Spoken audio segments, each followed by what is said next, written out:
What's up, everybody? It's your favorite Fourth Arms, favorite nerd, and today we are looking at the Iron Factory Spirits of the DEC Alkaid. This is their take on Helix from the DJD, from IDW's More Than Meets the Eye series. I've been very excited about this set. It's been very tempting because I'm such a DJD fan. It's on loan to me from Robert D, and we're going to talk about it. I personally can't wait. However, in order to do so, accessories.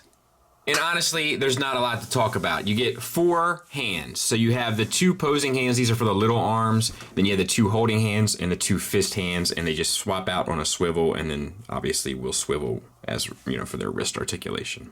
And let's talk about the figure. So the head painted to the nines. We have silver paint, red paint, black paint, and then the beige kind of khaki paint on there.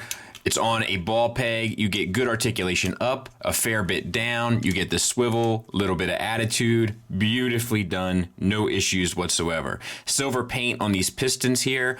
You then have the tank treads that are painted, the 2 shades of silver, the more proper silver, and then the gunmetal. Translucent plastic with black and beige paint on that. You have the little arms with ball pegs for basically the shoulder joint, and then a ball peg on a hinge for the elbow joint, which is basically a double jointed elbow, and they'll swivel at the shoulder joint and at the forearm as well, plus a swivel at the wrist. And then we have blue paint on there. It's beautiful. We have a waist swivel. You do have to kind of maneuver this backpack a little bit to get the full swivel, and even, yeah, but it's there. You just had to work her a little bit, so to speak. I didn't check for an ab crunch. Negative. Doesn't appear to be anyway. I'll update you. All right, so we have the shoulders. This is where a little bit of trouble comes into paradise. They're very limited. Limited out to the side. And I should have known they wouldn't let me down. I finally found it. There's a panel here that will allow the arm, really tight tolerance, but will allow the arm out to the side. Thank you, Iron Factory, because that was going to be a big criticism of mine. So I'm glad to see that. Little tight, but I'll take the tight over none at all, if you know what I'm saying, so to speak. You do get the full swivel around. The shoulders themselves, though, fully decoed with the pink paint, the silver paint, pink paint up top. The 2 shades of blue look great together. Bicep swivel, we have the silver paint in there at the vents.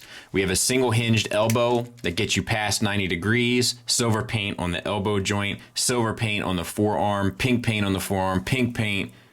Just absolutely fantastic deco-wise. Wrist swivel. Thumb on a base ball peg. And an additional pinned hinge knuckle. The additional fingers are done the exact same way. Ball peg and then an additional pinned knuckle, which is nice. Same for the other side. The hips, we have universals for the full Van Damme. A little less than the full Monty, but should get you everything you want. Thigh swivel gets a little knocked up around the sculpt of the pelvis. Speaking of the pelvis, we have silver paint and pink paint there as well. Beige paint on the thigh and silver paint where the joint is. Single hinge knee that gets you 90 degrees, but you got to get it up a little bit because it does bump into the backpack. Pink paint, silver paint, or gunmetal, silver paint. Tank treads are painted, silver paint on the toes. You get a toe hinge.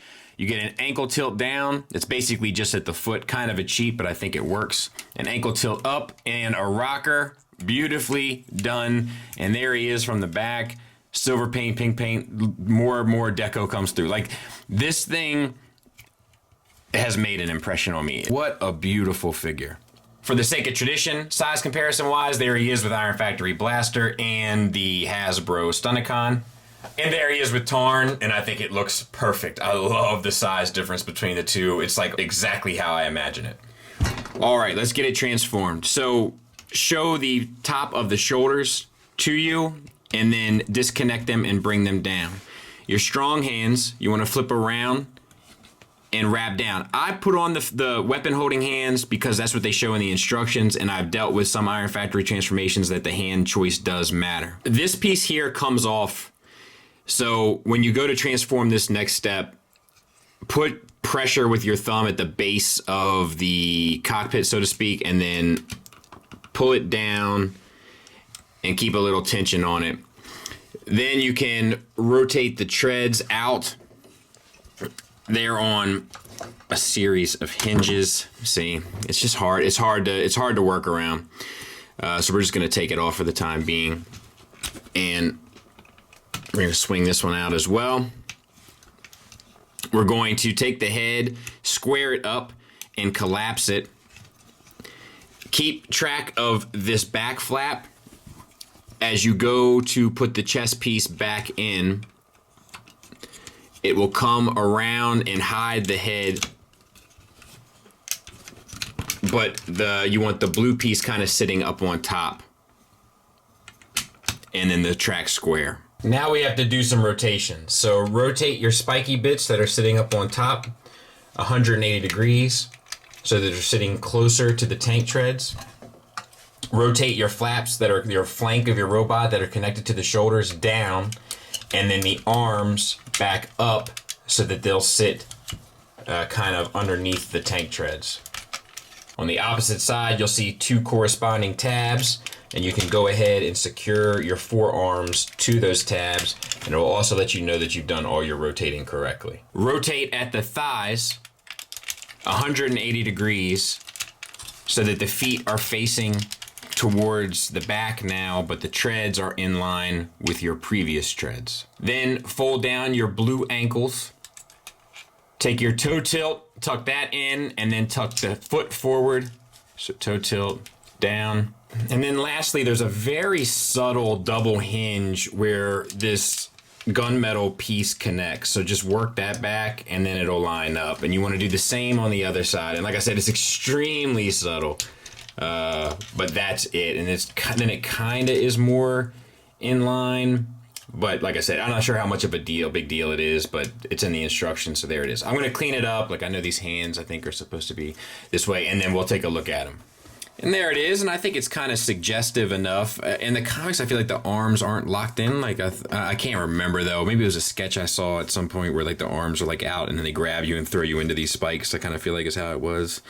These little guns here, cannons rather, they move up and down. You can also take them off and they'll plug into other 5mm ports if you so desire. You know, I mean, look, let's be honest, right? It pretty much collapses and then lays down. And I'm sure that's because they had to combine. So I'm not sure that that's the right choice for this. They probably could have got this a little bit cleaner and a little bit better had they taken the sacrifice of the combine mode out of the equation. So that's, I don't know. That's kind of up to you how you feel about that. If you're really into the combined element of it, then I guess it makes sense. I'm not, so I kind of would have preferred, you know, a better alt mode in this particular circumstance. Nonetheless, Tiger Tracks. Oh, and somebody has said that he's dusty. He's not dusty. This is paint. I was airbrushing somewhere and he was close by. Final thoughts wise, real quick, obviously there is a combiner element. We'll hopefully have the opportunity to go over that once we have them all. Negatives, my main negative, honestly, is just the transformation. Well, more so the alt mode. It's just not as clean, in my opinion, as it should be, and it's not as purposeful, in my opinion, as it should be. It's more suggestive, and I think it's more suggestive because they made some sacrifices in order to account for the combine mode, which I think is unnecessary. But that comes down to kind of preference, and it also comes down to priorities. There's also, in typical Iron Factory style, there are some tolerance issues here and there. The shoulders are super tight, the thigh swivel is super tight. Couple of the pieces moving around one another, for instance, the tracks on the chest, and then also the cockpit piece that's part of the combine mode. Some of those aren't quite as fine-tuned as they should be. That's just sort of the Achilles heel when it comes to Iron Factory. Plenty of positives though. The articulation is awesome. I was concerned about the shoulders, and I should have trusted them because they accounted for it. The sculpt is magnificent, especially in robot mode. I was really taken back by just how well it was done. This isn't the easiest design to kind of capture, and Iron Factory definitely captured it. This is another one of those examples where the character is just sort of seeping through the sculpt. I love it. The materials feel good, has a strong presence, probably the biggest Legends class figure I've looked at least that I can remember offhand anyway. Didn't go overboard with accessories, but I'm not sure they needed to. Transformation is relatively straightforward, perhaps a little too straightforward. A bell or a whistle here and there wouldn't have killed this thing. All in all though, it is a strong recommend from me. So thanks to Robert for letting me take a look at it, and thank you for listening. Thanks for watching. Until next time, take care.